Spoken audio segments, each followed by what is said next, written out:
সময়ের সেরা চাষ যশোরের লতিরাজ। আর গাছটা আপনি চিনবেন কিভাবে, গাছটা পরিচর্যা করবেন কিভাবে, চারাগুলো কোথায় পাবেন দেখেন। একেবারে ছোট্ট ছোট্ট চারা গাছেও বিপুল পরিমাণ লতির দেখা।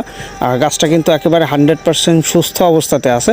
গাছের পাতার একটা ব্যাপার থাকে, লতির ব্যাপার থাকে। এই যে দেখেন 2টা 3টা 4টা 5টা এরকম লতি প্রত্যেকটা গাছ থেকে আসে। মূলত ছোট্ট ছোট্ট গাছ থেকেও লতি আসতে সক্ষম, যেহেতু মাত্র 1.5 থেকে 2 মাসের ভিতরে প্রত্যেকটা গাছের লতি আসে। আর একটানা 8 থেকে 10 মাস পর্যন্ত ফলন দেয়, যার কারণেই কিন্তু বর্তমান সময়ের সেরা চাষ বলা হয় এই যশোরের লতিরাজ কচুকে। এই যে দেখতে পাচ্ছেন প্রত্যেকটা ছোট ছোট গাছ থেকেও মূলত লতির দেখা।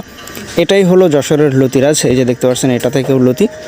আর আপনারা যারা এই চাষটা করতে যাচ্ছেন বা চারা সংগ্রহ করতে যাচ্ছেন, আমাদের ভিডিও স্ক্রিনে দেওয়া নাম্বারে যোগাযোগ করলে মাত্র 2 টাকা পিসেই এই চারাগুলো আপনি সংগ্রহ করতে পারেন। সুন্দরবন কুরিয়ারের মাধ্যমে মূলত আমরা চারাগুলো ডেলিভারি করে থাকি।